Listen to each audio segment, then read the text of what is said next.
Hello friends, आज के video में मैं आपके साथ एक ऐसी पैरानॉर्मल एक्टिविटी को शेयर करने वाला हूं जिसे जानने के बाद आपको भी गोस्ट और उनके एग्जिस्टेंस पर बिलीव होने लग जाएगा। तो चलिए बिना कोई देर किए लेट्स गेट स्टार्टेड।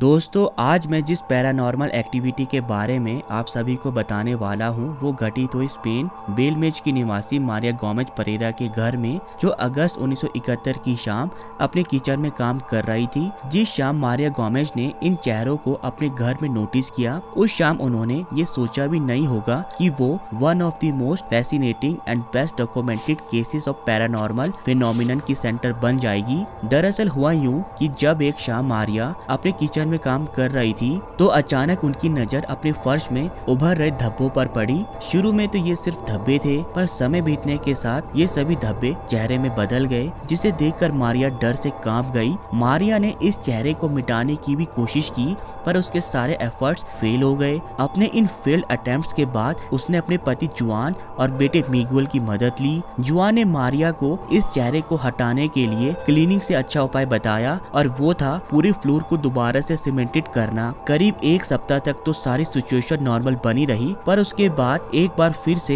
ये चेहरे मारिया के फ्लोर पर अपीयर हो गए। परेरा फैमिली इन चेहरों से परमानेंटली छुटकारा चाहते थे, क्योंकि अब आसपास के लोगों में भी इन चेहरों को लेकर कानाफूसी होने लगी। और जब शहर के मेयर को इन चेहरों का पता चला तो इनकी सीरियस स्टडी करने के लिए उन्होंने इन चेहरों को निकलवा लिया। पर परेरा फैमिली इन चेहरों से छुटकारा पाने के लिए काउंसिल से और मदद चाहती थी, इसलिए जब जगह के इंस्पेक्शन के लिए वहाँ लोग आए तो उन्होंने किचन को एक्सकेवेट करने के बारे में सोचा। खुदाई करने के बाद जो उन्हें मिला उससे इन फेसिस के अपीयर होने का पुख्ता कारण उनके सामने आ गया। उन्हें किचन के 10 फीट नीचे कुछ कंकाल मिले, जिससे उन्हें ये तो क्लियर हो गया कि जहाँ वो रह रहे हैं वह कुछ 700 साल पहले एक कब्रिस्तान था, जहाँ अब घर बना दिए गए थे। इन कंकालों की डीप स्टडी करने के बाद पता चला कि ये 700 साल पुराने कंकाल कैथोलिक कब्रिस्तान के हिस्से थे। इसके बाद खुदाई की जगह को रेनोवेट कर दिया गया और सिचुएशन फिर से नॉर्मल हो गई। बट ये सिचुएशन ज्यादा देर नॉर्मल नहीं रह पाई।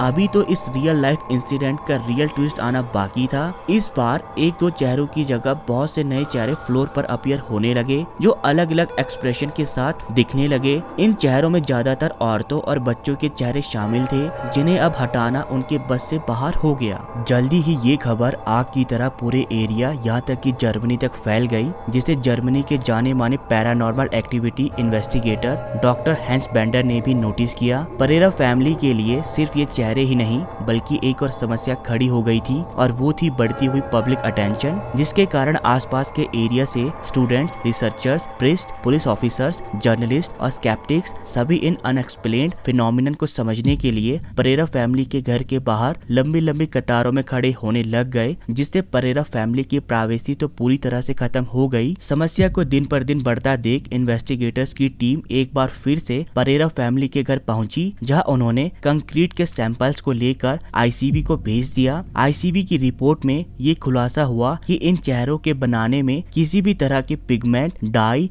या पेंट जैसी चीजों का यूज नहीं किया गया, जिससे कि इन पिक्चर्स को होक्स साबित किया जा सके। टीम ने इस केस के और पहलुओं को भी जानना चाहा, इसलिए उन्होंने फ्लोर पर उभरे इन चेहरों को प्लास्टिक शीट से ढक दिया। साथ ही साउंड रिकॉर्डर्स को किचन में लगाकर घर के खिड़की दरवाजों को भी वैक्स से 3 महीनों के लिए सील कर दिया। ठीक 3 महीने बाद जब दोबारा इस घर को खोला गया तो उन्हें यहाँ फिर से वही उभरे हुए चेहरे दिखाई दिए, जो कि पहले के मुताबिक और ज्यादा इवॉल्व और मूव किए हुए थे। इसके साथ ही उनके हाथ एक ऐसी रिकॉर्डिंग लगी जिसने पैरानॉर्मल एक्टिविटी को पूरी तरह से कंफर्म कर दिया, जो कुछ ऐसी थी।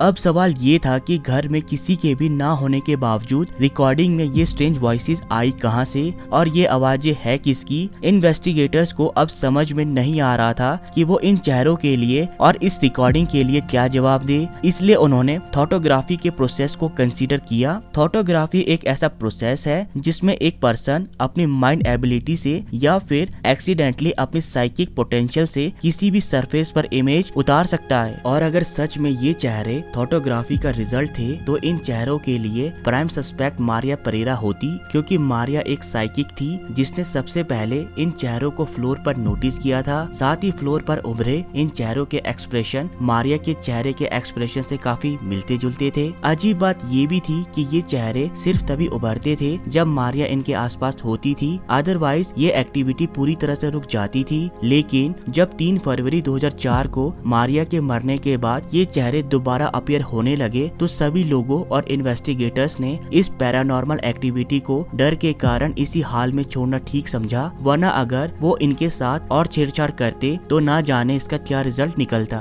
तो दोस्तों ये थी बेलमेज फेसिस की रियल लाइफ घटना जिसने एक समय पर अपीयर होकर डर का ऐसा माहौल बनाया जिसे आज तक लोग उभर नहीं पा रहे हैं। आज भी इन चेहरों को मारिया परेरा के घर में देखा जा सकता है। अभी के लिए इस वीडियो में इतना ही, मिलते हैं अपनी नेक्स्ट वीडियो पर। And please please please subscribe my channel ताकि हम एक वंडरफुल कम्युनिटी डेवलप कर सकें। तब तक के लिए गुड बाय, मिलते हैं अपने नेक्स्ट वीडियो में।